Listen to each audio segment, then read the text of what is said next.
Happy Wednesday, everybody. Bobby Five back with my man, Eric Sheets-Haber. Wanted to touch on a few things before we get into today's slate. We are going to be doing a live show at 4 Eastern time on QL TV, so make sure that you're checking that out. For Bet, we're doing the BetQL show. Also, we're going to cover the RotoQL, the projections, the most aggressive projections in the industry, and I'll get into what I mean a little bit with that later on.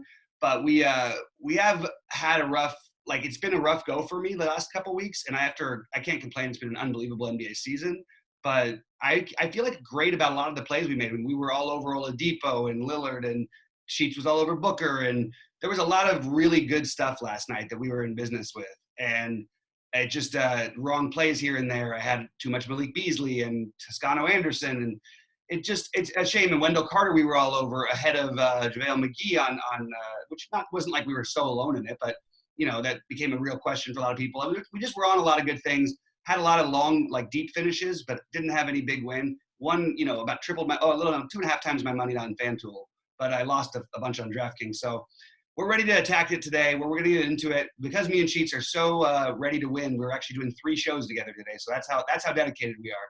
And Sheets, with that, I would just want to bring you in and say, what are we going to do tonight? We're gonna make good plays, and we're gonna get leverage where we can, and we're not gonna worry about results too much. For those of you who remember, probably don't remember, but probably some of you do because you've been with us since we started these things. It wasn't all too long ago where Bobby was kind of on the ledge saying, "Oh, maybe I'm not playing good. Maybe I'm doing whatever. I can't believe I haven't won."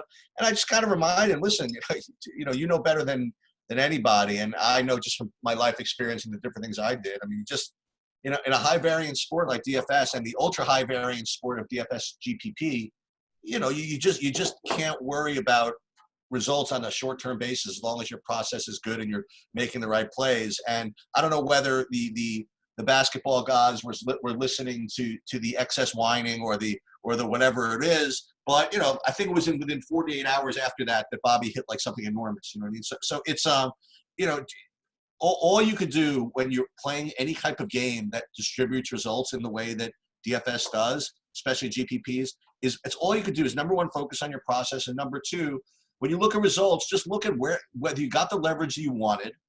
For example, we play Malik Beasley. I would do that literally 100 times out of 100, regardless of whether he scored 6 points last night. And one of the reasons why you play a guy like Malik Beasley is because his median projection has some of these 9-point performances in it, which means that he's also going to have some 60 points in it as well. So this is one of those performances you're going to have to eat if you're going to play guys like this with the hope of winning, or at least getting really close in a top-heavy tournament. So I'm kind of chilled about how things are going, because I just kind of look at things a little differently. And yeah, the results will come, and that's just the way playing stuff like this works. Yeah, no, I'm with you, and I don't feel terrible about the process. I actually felt like Friday was the best I felt about my lineups, just going in, and then I was just making a run in every tournament that night. It looked like at one point I had 6 lineups in the top 10 of the $15. I was really looking like I was going to make a fortune. But hey, like you said, things don't always break that way. Games going to overtime that aren't your games. But we've got a great slate tonight, we've got an interesting slate tonight. I should put it that way. And let's get right to it, man. Let's get into the game by game. So here's my overall slate view, and you're not so. I was thinking about how to describe this before we get back into the game by games. I think there are 2 battlegrounds here. Actually, 2.5 battlegrounds here. One battleground is going to be whether you play the Knicks Atlanta game and really attack the Knicks or that type of thing, as opposed to playing that New Orleans Sacramento game and attacking Sacramento, I guess, or trying to find some of these overvalued New Orleans guys that you might like. And the other big battleground, which we're going to have to talk about, is whether we're going to play Thonmaker or Boban or both. So that is going to be those are the 2 main battlegrounds for me, and we'll see what happens. All right, I look forward to discussing Boban because I actually think I'm not kidding. There's a lot more to this play than I think people realize maybe. And I want to get into why it makes more sense. I just am not. I mean, look, if the ownership gets high, we're not going to get into it. But anyway, let's start off with game by game because it is a little bit. I think that I have to get my bearings for this slate. I've got a good idea, but overall, when I don't know. I just feel like I need to go. All right, right out of the gate. So Detroit is playing Philly. Embiid is I presume playing. I don't know what his minutes limit, if there is one, is. But I have him projected as in. And what that means to me is that Thon Maker is going to be a tremendous play. He's going to be probably chalky because, first of all, they need size. And second of all, or even first of all, John Henson is out. So, you know, Thon Maker is going to get 20 to 26 minutes, I guess. And at 3,100, I think that's a really, really nice nice situation. Okay, so he's going to be very popular, and he's going to be, you know, he's a good point per minute guy or whatever it is. But I like him a lot. Christian Wood is also a guy who's probably going to have to play a bunch of minutes until they get blown out, or presuming maybe they don't get blown out. So he's going to be a decent play also. But Thon Maker is kind of where I'm going to start. Philadelphia, I'm not going to play Embiid coming back, but I could get talked into it if I have to. I just don't know if this is the game where they're going to just run him out minutes and, you know, they're playing Detroit. I don't know. For me, I don't think this is the ceiling type environment for him. But as we go through these games, go through the slate and see where the raw points are going to come from, maybe I'll come back to him. But for now, I'm not going to go for him. The guy who I'd be interested in is maybe Josh Richardson coming back off the concussion. And again, remember, all injuries are not created equal. And if a guy comes back off of back spasms or off of knee injuries or something like that, or even an ankle, I might be a little bit weary, or wary, I should say. But I mean, when you're past concussion protocol, you can play, right? So I'm presuming he gets his full complement of minutes, 30 to 34 minutes or something like that. And at 5,200, he would be my preferred play from this side. Yeah, so I think there's some interesting plays here to speculate on, and I think there's the obvious plays. I think the obvious plays in this game are Maker, Wood, and Richardson. I actually think those three will all be the Chick Cashy plays. Here's what we have to keep an eye on. We need to know what's going to happen with Bruce Brown Jr. If he's out for, which we think is, he's questionable, that's going to change a lot of things and make a lot of these other guards a lot more appealing on the Detroit side. The only thing I would say is they now have a lot of them, but I would be happy to speculate at if I was mass entering tonight at 10% on each of them, basically with the exception of maybe giving a little bit more of an edge to Brandon Knight. And in that, I would probably go for a guy I think, depending, we have other values, so people aren't going to play this value, but there's a chance this value you could play in addition to or instead of, because Maker and Boban or whatever, it's not like they're guaranteed. I don't think, especially with Boban, you're not guaranteed to crush. So playing a Galloway or a McRae or a Svi might be kind of interesting, and all these guys would get an uptick. And honestly, while the game would be probably written up as tougher for Detroit, you probably would have even more love for Christian Wood. Not that Brown is that active. In fact, Galloway is often more active, but it's just the overall usage on an already 9-man rotation. So if Wood is out, if Brown is out and they only have an 8-man rotation, I think you're looking at trying to get at least somebody from Detroit in every lineup. If we get Galloway out, I think you might have to play two of them. I'm sorry, if we get Brown out.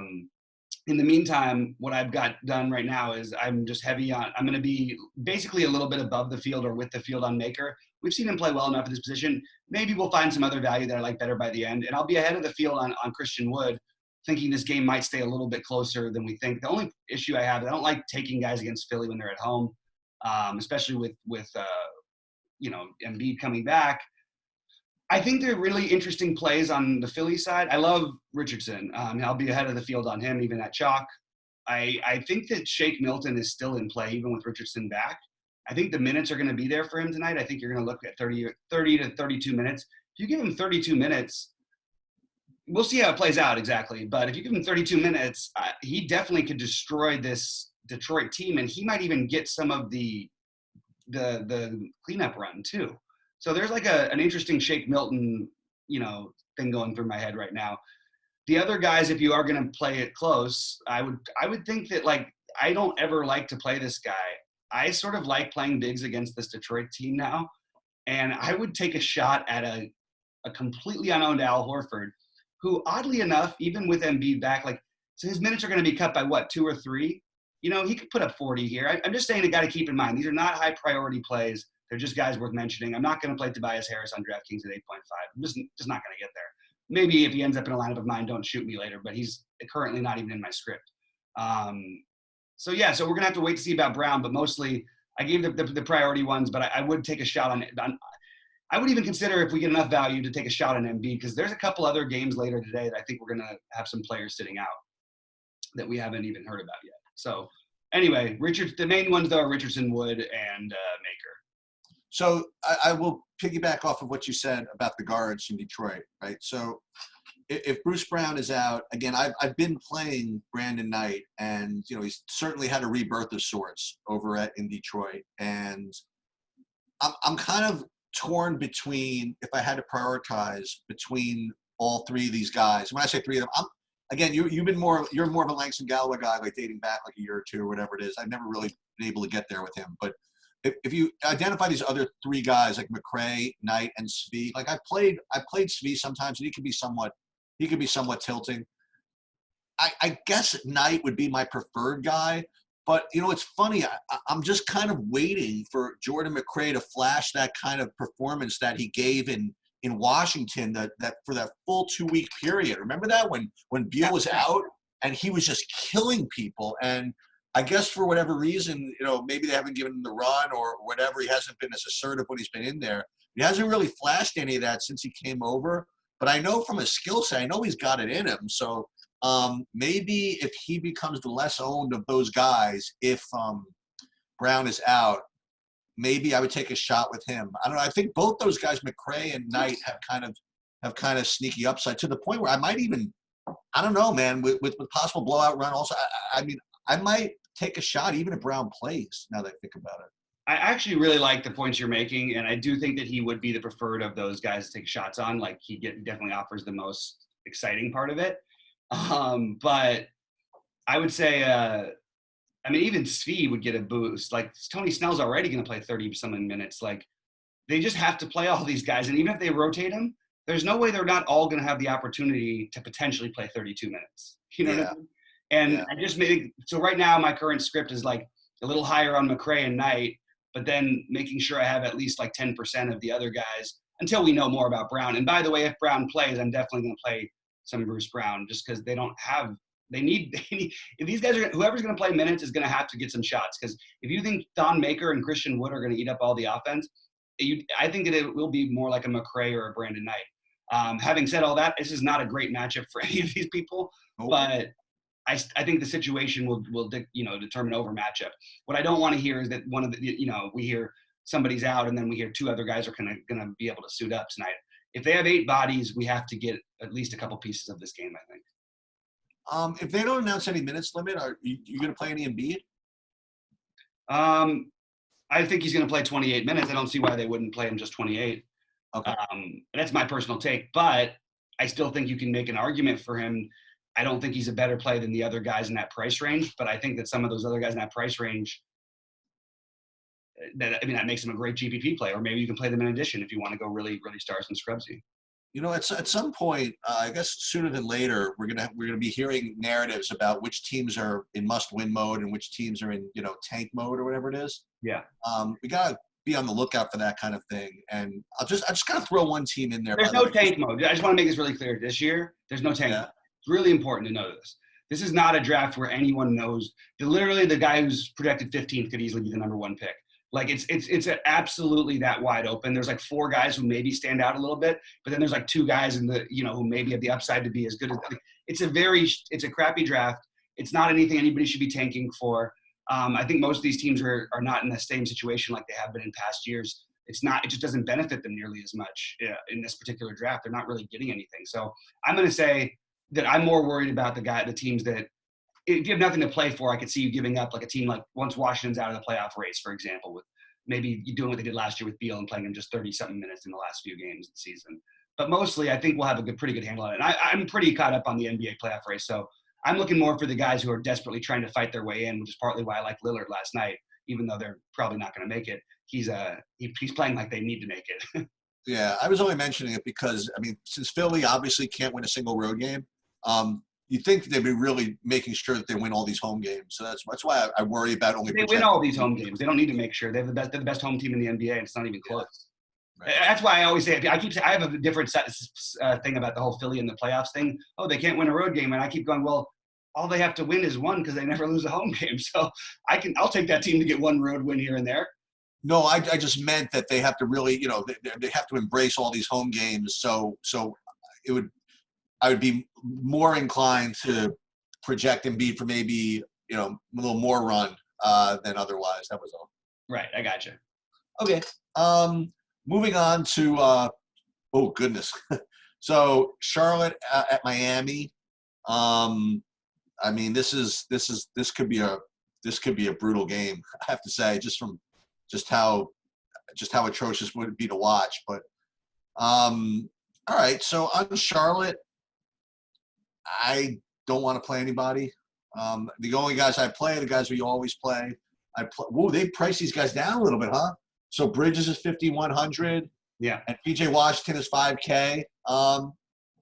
These could be, kind of like chronic 10% guys for me, if you want to know the truth. So I'll play those guys. I'm not too into Devontae Graham at 7K, honestly. I'm sure he's fine, but not a big deal. And I'm not going to play Terry Rozier at 6,900. I don't know. It just seems not to be the best matchup for me. I mean, there's just so many other better plays coming up later that I don't need to do it. On Miami, I think Butler is incredibly safe in this spot to get 40. I think if you want to project him to get like a real ceiling game, kind of asking for it just because the combination of the losing a couple of possessions as far as pace goes, plus possible blowout risk. I think that projecting him for a ceiling or hoping it's a ceiling might be asking for it a little bit. But if you play cash, I would play him. If you somehow have 8K left after doing everything else and want to put a guy in, I think he's fine. But I don't think that I would play him expecting or hoping that he gets like 60 or something like that. But I think he's perfectly very well projected play who's going to play his 30 to 35 minutes, whatever, and probably get there. Yeah. This game is weird. So I just want to point something out, though, before we write off Charlotte as a getting blown out type situation. This team has been, I got to give James Borrego credit, their coach. He's awesome. This team is as competitive. They got smoked a few games. They got smoked by Brooklyn one game. Other than that, these are their numbers, basically since the All-Star break. 87-76 over Detroit, they win. Yep. At Minnesota, they win by 7. At Chicago, they win by 10. They get smoked by Brooklyn. They beat the Knicks at home. They beat Toronto in Toronto. They lose by only 8 to Milwaukee at home in a game where they held Milwaukee to 93 points. They lose to Denver by 2. They beat Houston by 9, and then they lose by 5 on the road in Atlanta, who's been very good at home as of recently. So maybe we are just writing them. I don't want to write them off as much as I initially would be I would have thought I would have going into this game. I want to definitely playing better. Definitely. Yeah. So we have I'm looking at old news on Crowder. So I think that you take shots here. I don't really love everybody. I'm fine with Butler. He doesn't excite me. He's going to be really chalky. Is he? Okay. I mean, I think as of right now, we have him pretty high, but okay. I would take little shots on the other guys from Charlotte. Especially, I would lean Bridges just because I think if the game is reasonably close, he's pretty safe. And it's nice to get him at low ownership on this slate. And no one's going to play PJ Washington after what he did the other night. He got in foul trouble. The whole game flow just never got to him. When he plays, he's going to put up 25 fantasy points more often than not. And I'm sort of on that. Let's jump back on this when other people aren't going to. The slate is weird, so I'm trying to find things I like. That's pretty much it a little Bridges and Washington and a really little bit of Devontae Graham. And on the other side, I don't mind if you want to take a shot on Bam. I actually think that even at 9K that he might be a good off-the-board play. I would rather play Bam at 9K than Embiid at 10.5. Even Bam's game log should tell us that he's actually a reasonable play at 9K. It's not the most exciting play, but he should just eat up this front line. The rebounds in this game, it's just very easy for him to have it. He has an opportunity to crush, let's put it that way. As does, I feel no one's going to play Jay Crowder. And assuming that he plays, I think he's interesting. Even with Harrow coming back, like the minutes had been pretty secure there for him for a while. He's so cheap. It's kind of an interesting off the board play. I'm not like loving it, but he is a guy I'm considering. And same with Kendrick Nunn, it sort of fits that criteria. But overall, it's mostly just going to be a little bit of Butler, Bam, and then those Bridges, Graham, and Washington. Yeah, I think Crowder's a good type of guy to kind of juice up your lineups a little bit, like a little bit different, but like in the same vein as like a Jordan Clarkson. You know what I mean? These guys that are just kind of pretty volatile, but have a ceiling from time to time. I have no problem with something like that. We just got 2 more questionable things. Wow, this is going to be a weird slate. I'm telling you. Who just came in as questionable? Rudy Gobert. Oh. So I'm going to make a little note of that. Just I like to have the handwritten questionables. For what? For illness or knee or something? It says knee, I think. Yeah, it's a knee. I think that's what it said. Yeah, sorry. Anyway, I'll get back to that one in a minute. We haven't got that game yet. We'll get it. All right. So Knicks Atlanta, which is going to be one of, obviously one of the prime spots that people are going to be talking about and attacking. Whenever you're playing Atlanta, it's a game you want to attack. So let's talk about it, because there's a lot of crap going on. So I'm going to remind everybody what happened yesterday. So because I was part of it, the Knicks were playing Washington, and after 4 minutes, they were down like 13-0, and the coach took out all 5 starters and basically benched the whole team. Some of them got back and got some run later, like Randall got some run, Barrett got some run, but Peyton was put like directly into the doghouse. And then the Knicks came back and they took the lead, and then they ended up, losing anyway. So you remember that even though it's a new coach, these Knicks minutes are always very volatile. Okay, you just can't predict with any certainty what is going to happen. So not to look ahead, but if you're going to, on the one hand, think about what Sacramento is going to roll out against New Orleans in that type of matchup, as opposed to what the Knicks are going to roll out. If these Knicks start to become too chalky again, let's just put it this way. If you play Peyton again, and it's possible that he's going to be really popular, and he probably rates to be a good play. If you play him again and he gets 8 fantasy points again, you're not allowed to complain. You know what I mean? It's just part of the risk that you're taking. So first thing I will also throw out there is that I would also watch for starting lineups. I think that there is a very reasonable chance, given what happened yesterday, that they start like Frank Nicolina or something like that. I really think that is 100% possible. If not, then we proceed as normal. But I think that you really need to watch and just make sure that you don't get any speak out of the Knicks coach or anything at all that might shake things up a little bit, because that was a legit shit show for like a while last night. So with that said, let's pretend all is good, right? Is you want to play Knicks against Atlanta? So let's start with Master. The obvious, we'll play Julius Randle. Okay, it seems to make sense. Mitchell Robinson seems to make sense. Nice active matchup. And then we go right back to Peyton. Robinson has any? I mean, I know it was an illness thing that was. I don't even know what kind of thing it was. They said it initially, but like, is there any chance that he sits on the back-to-back here? Sure. Like I said, see Rule 1. You know what I mean? I think anything is possible. Yeah. And if he sits, then fire up the Portis. You know what I mean? That's fine by me. Yeah. And Elf Payton, look, all else being equal, I mean, it's a tremendous matchup. He can get steals. He gets triple-double upside, in this type of matchup.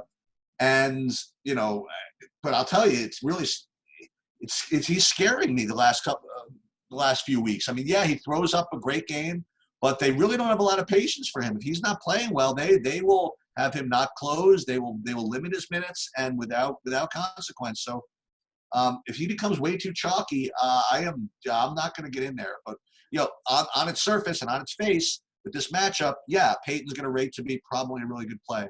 The other guy who's rates to really improve in this matchup is RJ Barrett. RJ Barrett plays much better against a team that doesn't play defense.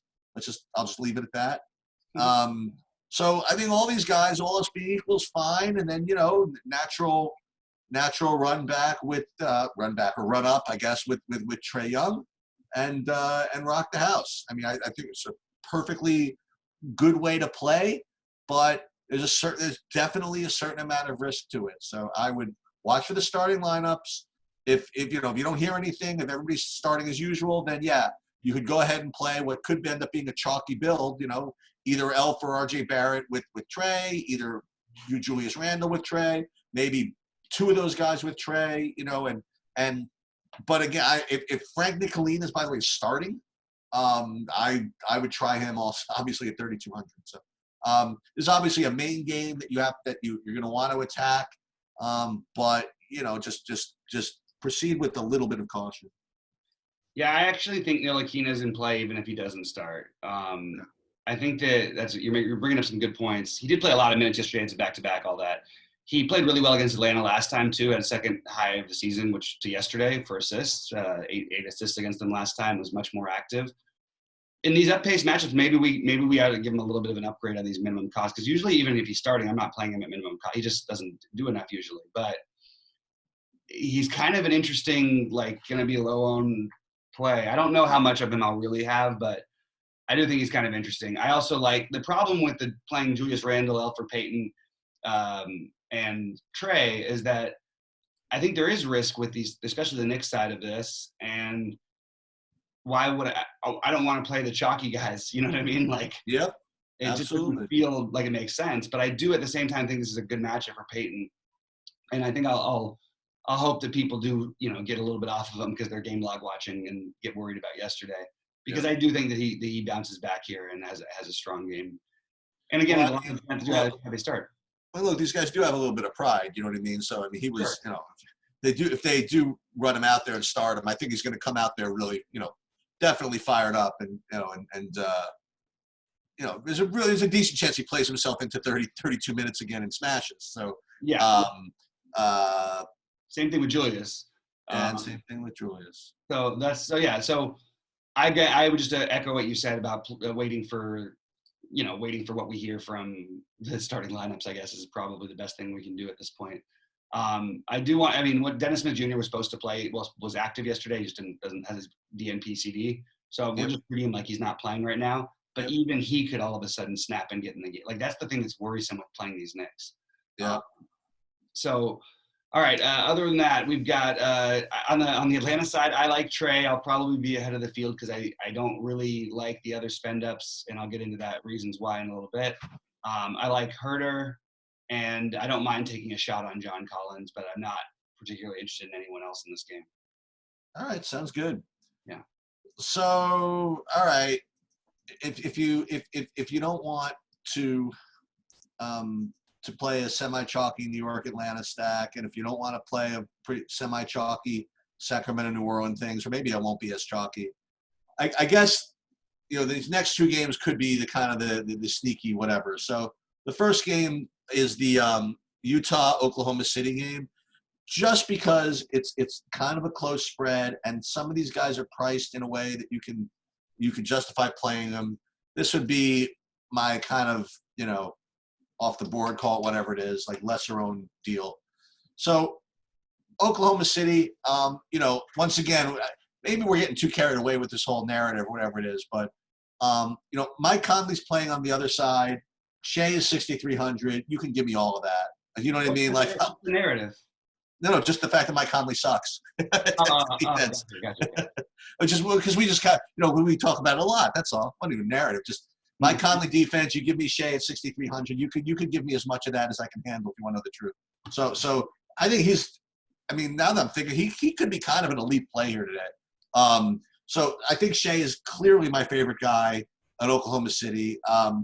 Now, again, Danilo, the usual story with him, I think incredibly safe at 5,900. I don't think he has the ceiling that Shea has. So for a GPP, I prioritize Shea, but there's certainly nothing wrong with Danilo at 5,900. I usually like to play guys like Schroeder. It's so hard for me to do it at 6,200 when I could just get Shea and more guaranteed minutes at one for $100 more. So I don't know if I'm going to get there. No, Nerlens Noel, I might be not done with him. I mean, like, I'll play him if I need to play him. And now that I think about it, man, if you have these two freaking chalky $3,200 centers with This might be an interesting pivot with Don and Boban, oh man, just maybe, I'm gonna have to take another shot at him. So I think that these guys are pretty good. Again, I'm not as much of a Chris Paul guy as some people. I kind of agree with you. I don't know if you agree with this, but I prefer Chris Paul in kind of like the elite matchups and the elite games and stuff like that. This qualifies, by the way, in my opinion. Oh, okay. Oh, I just meant just being against the top teams and stuff like that. And on Utah, usual dudes. I mean, Mitchell's fine. Gobert, I guess if he plays, is fine. Conley himself is probably fine. Bojan's getting a little more reasonable here on DraftKings.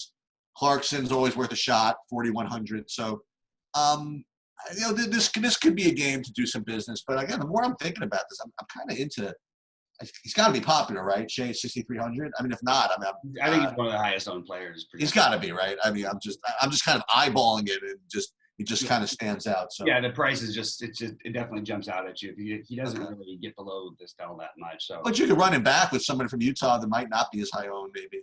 Well, so I'm gonna just treat those in-game questionables as a real concern. So I'm going to Tony Bradley is the other center that you would be playing. I think he would be probably if Gobert was in fact out.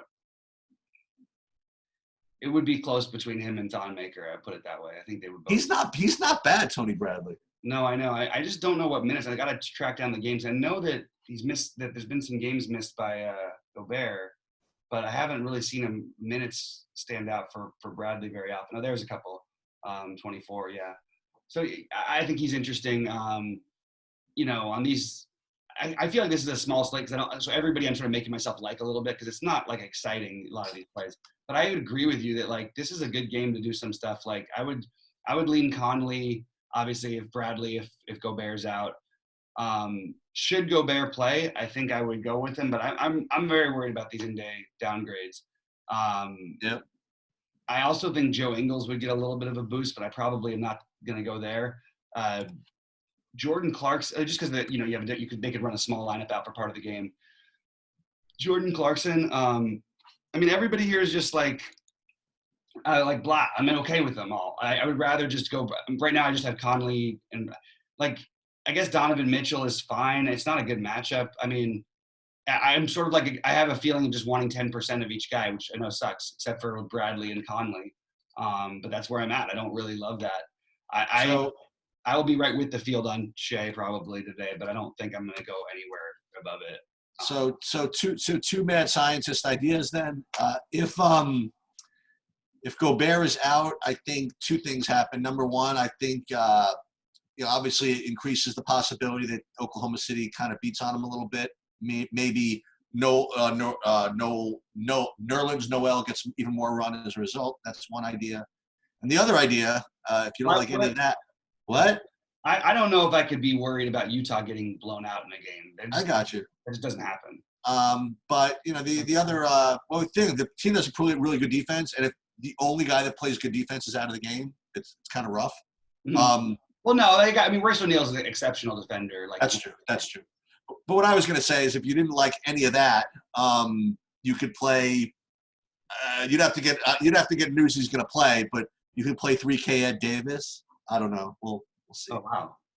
Yeah. I don't know. Yeah. I didn't think about that one actually for a second, but if they announced that he was in, I would give it a shot. I hope Gobert plays. I really do. I just don't need this. I know. I actually don't mind it if he doesn't, but we'll figure it out.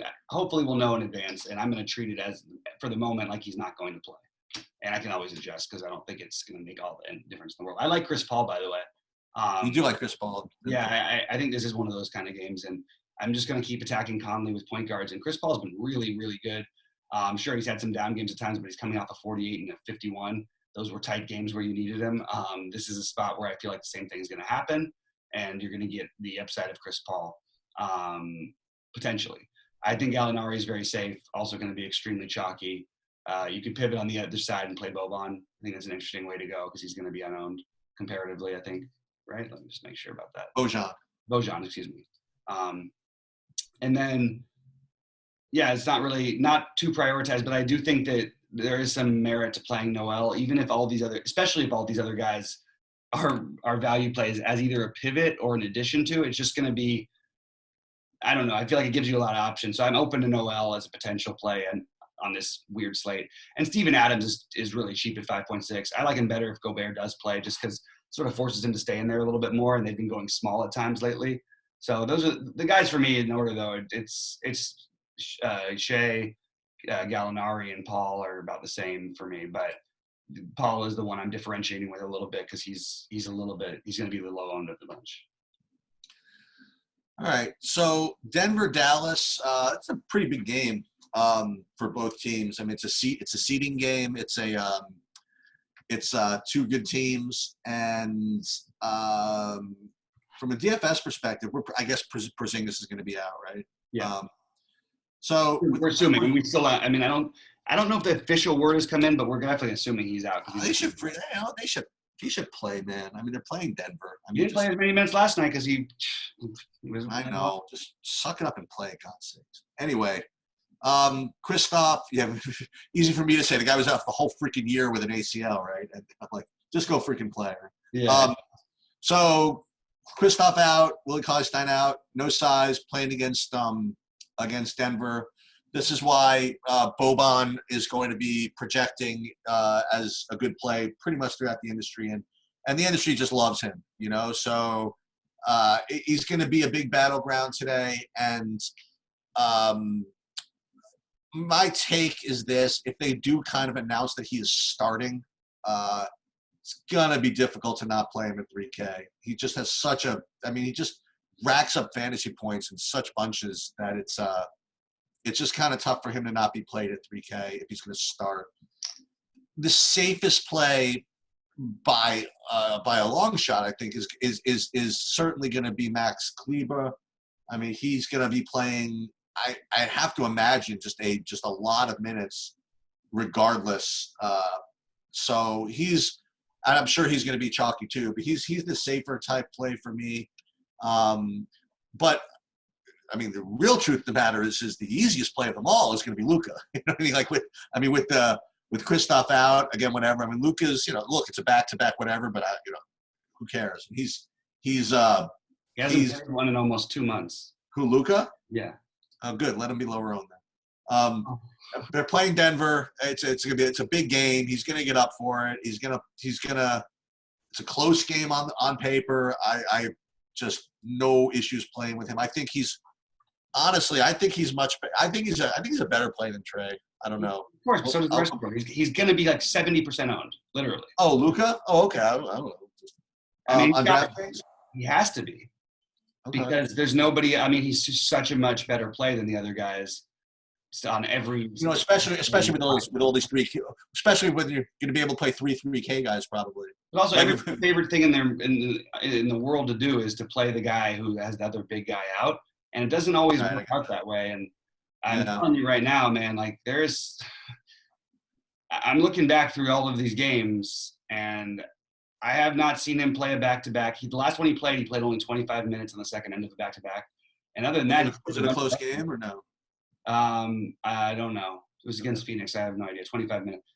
I know let's see. The other one was he did have a good one against Sacramento in mid-January actually. So he makes sense from every level, assuming that he plays, of course. But I don't think I care enough. Like, I don't know, man. I'm just not. I want to be off of him in this matchup a little bit. I don't feel like you need to. I mean, for me, most of my main builds are not going to have him. You know what I mean? Because I'm going to be going for the correlation with these other games. You know what I mean? I'm just saying that ostensibly he's a good player. So if you're telling me that in and of himself he's going to be incredibly owned, yeah. Again, my GPP builds are really not going to be featuring him because I just think these two other games are just so elite from a high total stacking perspective. I'd much rather get multiple 7K guys from those games as opposed to Like, I'd rather have Trey in a GPP lineup because I have these Knicks runbacks than Luka in a GPP lineup because I'm not too into the Denver situation. What do you think of Boban? Let's talk about that. I mean, if he's chalky, like, it should be treated as a tournament play. Denver plays big, which makes me like him. Would it be a surprise if he only played 5 minutes? No. Nope. I don't know what to do with this exactly. My thoughts initially were that he's had some good games against Denver in the past, even when he was a Clipper and stuff, because they play big, and they forced him out there. And once he's out there, he can sort of work his way into more playing time. But when you start talking about chalk, especially with the other value we might have, it gets a little bit worrisome to me. I still want to have some of them, but I don't know where I'm going to end up realistically. It'll depend on what other value opens up, what I can find out in terms of what's going to happen with, what Denver might do with their rotations, which might be minuscule, but I would rather, I want to play him. I just can't. I like Kleber. Obviously, if we play Luka, not that it's weird to have three guys. Like, you could even play Finney Smith tonight. I think he's actually a pretty strong play. And Tim Hardaway Jr. was getting some ownership. I'm going to pass on that one. I also want to point out that Denver's like the best team in the league against guarding ones. And I'm just trying to, like, man, who's the one? Luka. Luka's like 6'10", right? I mean, like, he's the one. It doesn't matter. Yeah, I know, but if you're good at guarding a position, which means you're excellent at guarding 3-point shooters, what is, that changes some things, and he's great, sure, but like at 60% ownership, you're finding reasons to fade him, not play him. I got you. No, I look, as I mentioned, I mean, I have no problem doing it. Yeah, I like Jamal Murray a little bit. I like that he's attacking this team on the second of a back-to-back. That he always is just a guy who's overlooked, and at 7,200, if he gets hot, can get it done. It's not like I'm not like a love the play, but I'm into it a little bit. I like Will Barton for the same reason. I feel like he's one of these guys puts up 40 tonight, or Jokic puts up 50 plus. So I'm going to try and get exposure to each of those three. I don't mind any of them. I know people say about Dallas playing slow. They still play in fast-paced games. This is a down game overall for both teams, or down game overall. Sorry, for Dallas. But I'm not. It's at home. I still think that they'll put up enough of a score to make this game interesting for GPPs. And look, I'll even throw back to my guy. Like, I know he's not getting minutes, but he's been just exploding here and there, and that's Millsap. But mostly it's going to be one of Murray, Barton, Jokic, and even Gary Harris. So now I know this sucks to say Gary Harris, okay? But I just want to point out, like, his minutes are always good. He's been above 20, maybe been above 24 and a half or 26 and a half, if you want to go that way, over the last 5 games. He's unowned on a pretty crappy little slate. Even as he hasn't played great, he's just putting up the right numbers to be fine for you here. And yet his projections have him at 22 fantasy points, when meanwhile he hasn't been down there for a while. So I would have him actually above, probably more often than not, getting the 26 to 30 range today. So that makes him a GBP play at 4,500 for me. Again, I don't know how much value we're going to need because there's other places. I also don't love Jokic with the current way that they are doing about things, but I do think that the upside itself, just that flat out upside at no ownership, is a really solid play on this slate. And maybe I would play him with Luka or something. That's kind of interesting to me, but I like him. I don't like him better than Luka. I like him as a tournament play, and I'll probably have similar ownerships of both of them. So I know that somewhere on DraftKings, there's a thing where you can, like a Gambler's Anonymous thing, where you can like restrict yourself or something like that for playing like too much or something. They have different limitations. They used to have in poker. I'm sure they have it on DraftKings. Is there any way that I could restrict myself from seeing Michael Porter Jr. in my player pool? Because I'm just a little sick of playing guys that end up with 0 points. And yet on the other hand, I just remember that he's really good. And if they play the minutes, he has a ceiling at 3,200. I'm just kind of staring at him. Someone's going to have to, as they used to say in poker, someone's going to have to kind of grab my mouse for me. But fortunately, I don't think I'm going to play enough lineups where I'm going to get to him. But I just don't think tonight for me. But like, I do understand taking shots sometimes. It's just not for me tonight. I mean, with the way things are running with this team currently, they're pretty tight. They've pretty much tightened up their rotations, and Monty Morris now has all the minutes on the bench. So if this is real speculation, but so if they announce Gobert out, Boban starting. Okay. How would you rank Thon Maker, Tony Bradley, and Boban? I would rank Thon Make. Wait. Well, I guess Maker's only. No, he's power forward. Are they all power forward eligible? That would be No, just I think Maker's the only one power forward eligible. So I would go Maker, Bradley, then Boban. Okay. But if the ownership doesn't go there, like I would. Who's going to be the highest stone? Like if they announce he's starting, Boban's going to be real chalky, right? Yeah, I would imagine. Got it. I can't imagine that he wouldn't be, but it kind of makes it like for an interesting fade because it's easily a way he just doesn't end up. You know what I mean? Things can happen. But yeah, he would be really chalky for sure. So I guess I'm going to play Nerlens Noel. Okay. It's going to be one of those days, I guess. So so if you don't like any of that, okay, if you want to just sit back on your butt and keep on refreshing your DraftKings app and keep saying money winning zero, money winning zero, money winning zero. You see like kind of like the GIF, not the GIF, the GUI, whatever, with where you're ranking the tournament all the way to the left. You know what I mean? Looks like you haven't even started the tournament. You just have no chance to win, but you have like 300,000 player minutes remaining. So you didn't like any of that.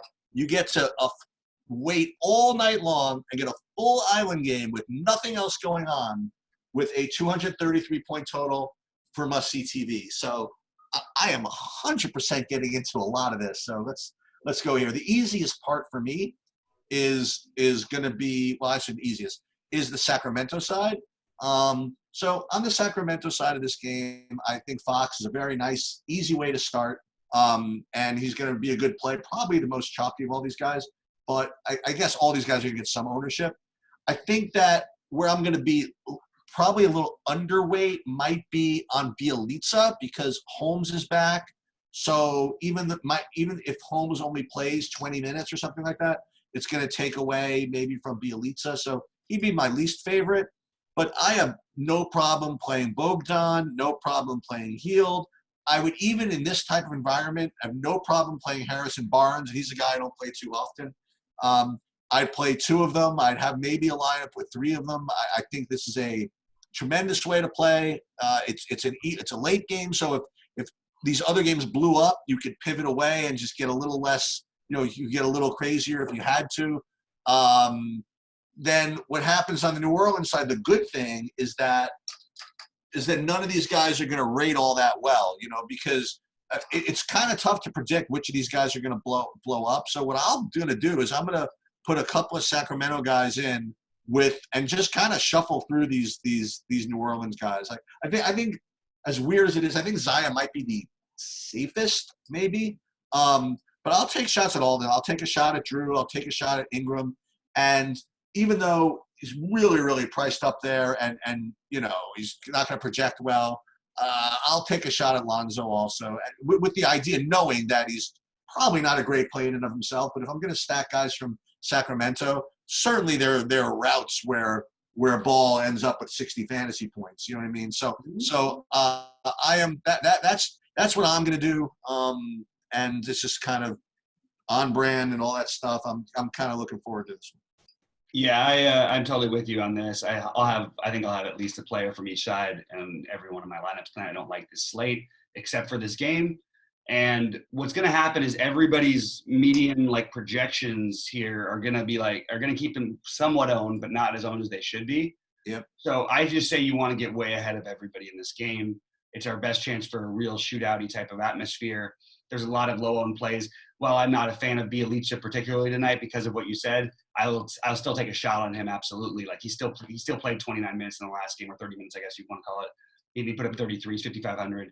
Guys like that are going to be overlooked. Buddy Hield, he's my highest owned player, I think, in this game. I'm just going to take that shot. This environment just suits his style so well. One thing I like is that even though he hasn't always performed lately, what's weird to me that he's unowned because he comes off the bench, but he scored 29 or more in 5 of his last 6, and this is a ceiling-type game environment. So I would take on this particular slate 30 from Buddy Hield. I think there's upside of way higher than that, not to mention the revenge. If it was in New Orleans, I would be more about that than I am here. But I still believe in those things a little bit. I'm I also want to point out that this is De'Aaron Fox's like his moment that where everybody discovered how good De'Aaron Fox was, or when he became like the top, the talk of the tournament or whatever. It's because he shut down Lonzo, and I think he made 7 threes in that tournament game. It was a brutal game as a UCLA fan, but that was sort of his putting him on the map, and he's played against Lonzo really well ever since, either as a Laker or a Pelican. So I love those guys, and I love Bogdanovich. I don't know. I think on this slate you could definitely play 2 of them together. I don't know how that's going to work for me because it's not my favorite thing to do. But maybe Bogdanovich and Hield even make some sense. I think Bogdanovich is a terrific play. So I'll have probably 40% Beal and I mean maybe a little less. I'll probably be in the 30s with each of those guys though. I really like all of them. Barnes, you could throw him in. I'll throw him into a couple lineups. I'm not going to go crazy. Throw Bjelica into the lineup. That's pretty much it for me on this side. I don't think that they get into anyone else. I just want to point out that I don't think people should assume that Richaun Holmes is going to play all that many minutes more than Harry Giles. In fact, I'm a little surprised they just gave him run back because quite frankly, the Sacramento was just much better with Giles than they were with Holmes.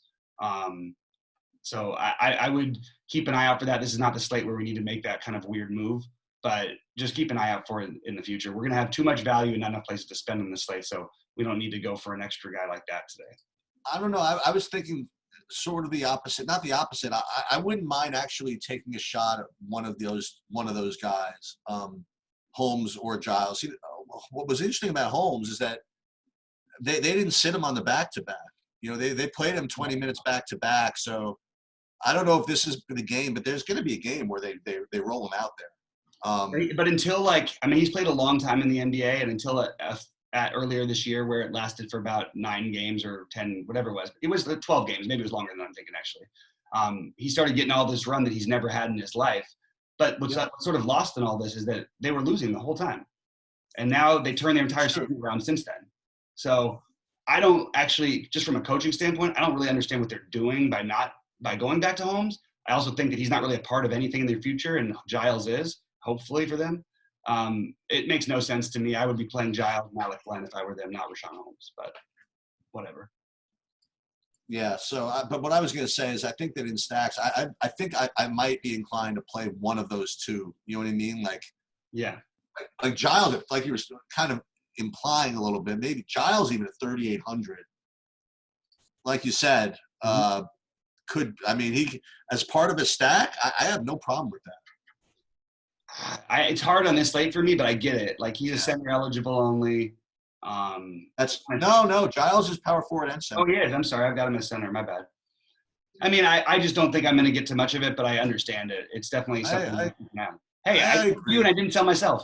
So I have on the other side of this game, I really like Drew. You do, okay. I just have noticed lately that it shifts with this team all the time. Yep. And it's going to, and that's what makes it hard. But it's not like every night they play, at least like 2 players don't crush. So you can mix and match them. You know what I mean? And this is a great environment for them. We've got another fast playing team in Sacramento, and you have him up on the screen right now. I think Melli is an interesting tournament play. He's getting the run. He's getting the same run basically that you get from Favors. Yep. But I don't think you're necessarily going to need it on this slate by the end. Depends on the Gobert situation and Tony Bradley starting and all that. And Boban and all that.